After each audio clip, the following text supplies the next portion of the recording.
आपके आधार कार्ड में किसी भी प्रकार का कोई भी सुधार करने से पहले इस वीडियो को कंप्लीट जरूर देखिएगा, क्योंकि आज की इस वीडियो में एक आसान सा प्रोसेस बताने वाले हैं कि घर बैठे अपने मोबाइल फोन के माध्यम से आपके आधार कार्ड में सुधार कैसे कर सकते हैं। तो सबसे पहले हम आधार कार्ड में सुधार के प्रोसेस से पहले जानते हैं आधार कार्ड के बारे में। आधार कार्ड आपका दो चीजों से मिलकर बना हुआ होता है। आपके आधार कार्ड के फ्रंट और बैक साइड में जो डेटा है उसको बोलते हैं डेमोग्राफिक डिटेल्स, और बायोमेट्रिक डिटेल्स में आपका फोटो आता है, आपकी फिंगरप्रिंट्स आती हैं और आपकी आंखें आती हैं। तो अभी हम बात करते हैं कि आपके आधार कार्ड में फ्रंट और बैक में जो भी डिटेल्स है आपकी, उसमें सुधार करने के लिए कौन कौन सी डिटेल में कौन कौन सी डॉक्यूमेंट्स की रिक्वायरमेंट रहती है। आपके आधार कार्ड में सुधार करने के लिए आपके पास कुछ वैलिड डॉक्यूमेंट्स भी होना चाहिए। यहाँ पर मैं आपको कुछ ऐसे सिलेक्टेड डॉक्यूमेंट्स बताने वाला हूँ जो सभी के पास अवेलेबल रहते हैं, जैसे कि आपका वोटर आईडी कार्ड, आपका बैंक पासबुक, पैन कार्ड और इस प्रकार के जो फेमस डॉक्यूमेंट है जो सभी के पास अवेलेबल रहते हैं। इन डॉक्यूमेंट्स के माध्यम से आप अपने नाम को कभी भी चेंज कर सकते हैं या सही कर सकते हैं। और अगर आपको डीओबी में करेक्शन करना है तो उसके लिए सबसे वैलिड डॉक्यूमेंट रहता है 10th क्लास की marksheet, PAN card, birth certificate, passport. इन सभी डॉक्यूमेंट्स के माध्यम से आप आसानी से अपनी डीओबी को चेंज कर सकते हैं। और इसी के साथ आपके आधार कार्ड की बैक साइड की डिटेल्स को चेंज करने के लिए, जैसे कि आपका फादर नेम, आपका एड्रेस,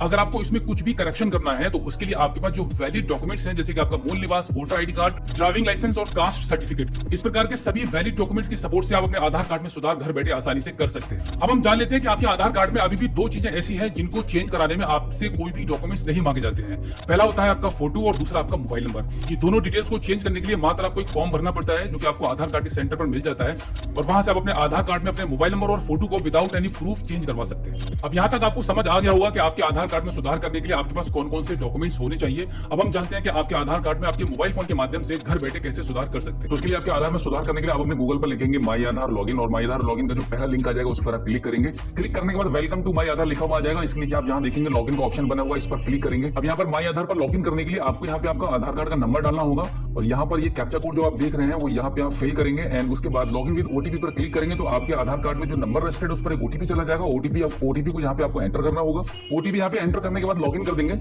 लॉगिन करने के बाद आपके मोबाइल की स्क्रीन पर देखेंगे माई आधार का जो इंटरफेस है कुछ इस प्रकार से आपको खुल के सामने आ जाएगा। यहाँ पे एड्रेस में चेंजेस करने के लिए आपको एक ऑप्शन मिलता है, यहाँ पे आप स्क्रीन पर देख पा रहे हैं एड्रेस अपडेट। इस ऑप्शन पर आपको क्लिक करना होगा। उसके बाद आप देखेंगे आपके मोबाइल की स्क्रीन पर आपको दो ऑप्शन मिलते हैं। पहला ऑप्शन आपका रहेगा अपडेट आधार ऑनलाइन, और दूसरा रहता है हेड ऑफ फैमिली। तो यहाँ पर आपको पहले वाले ऑप्शन पर क्लिक करना है। उसके बाद स्क्रीन पर नीचे की साइड में आप देखेंगे यहाँ पे प्रोसीड टू अपडेट आधार लिखा हुआ है, इस पर आप क्लिक करेंगे।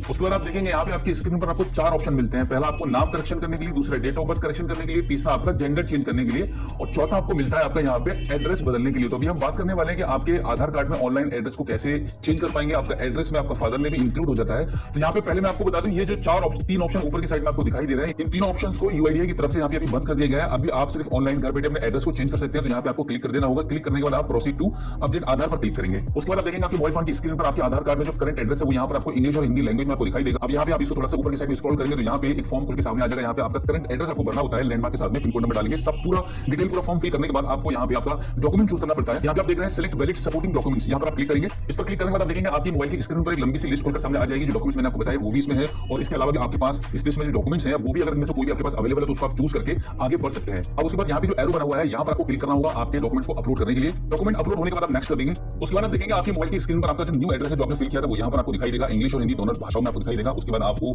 यहाँ पे दो आपको टर्म्स एंड कंडीशन ऑप्शन मिलते हैं, यहाँ पे आपको ये चूज करने होते हैं। टर्म्स एंड कंडीशन को सिलेक्ट करने के बाद आप यहाँ पे नेक्स्ट कर देंगे। नेक्स्ट करने के बाद फिर से आपको यहाँ पे आपकी टर्म्स एंड कंडीशन को आपको दोबारा से सिलेक्ट करनी पड़ती है, और उसके बाद यहाँ पे आप इस पेमेंट गेटवे को चूज करके इन दोनों में से किसी एक को पेमेंट गेटवे को चूज करने के बाद आप आगे बढ़ेंगे। और यहाँ पे आपका 50 रुपीज का पेमेंट यहाँ पे अभी डिडक्ट होने वाला है। अब यहाँ पे मेक पेमेंट पर क्लिक करेंगे। मेक पेमेंट पर क्लिक करने के बाद आपकी स्क्रीन पर पेमेंट गेटवे के ऑप्शन आ जाएंगे। यहाँ पे आपको फोन पे का ऑप्शन मिलता है, गूगल पे मिलता है, और इसी साथ में आपका कार्ड, नेट बैंकिंग, वॉलेट, सभी ऑप्शन मिलते हैं। इनमें से किसी भी एक ऑप्शन को चूज करके हम आगे बढ़ेंगे और अपनी पेमेंट को कर देंगे। का पेमेंट सक्सेसफुली होने के बाद आपकी स्क्रीन पर एक इस प्रकार का एक रिसिप्ट जनरेट हो जाएगा, जिस पर आपका एक एसआरएन नंबर होता है, जिसके माध्यम से आप कभी भी अपने इस अपडेशन को ट्रैक कर सकते हैं कि आपने जो आधार में सुधार किया है वो हुआ है कि नहीं हुआ है। वैसे आपका मैक्सिमम 7 डेज के अंदर आपका जो आधार कार्ड है वो अपडेट हो जाता है, और फिर इसी माई आधार वाले पेज पर आकर अपने आधार ओटीपी के माध्यम से लॉगिन करके अपने नए आधार कार्ड को डाउनलोड कर सकते हैं।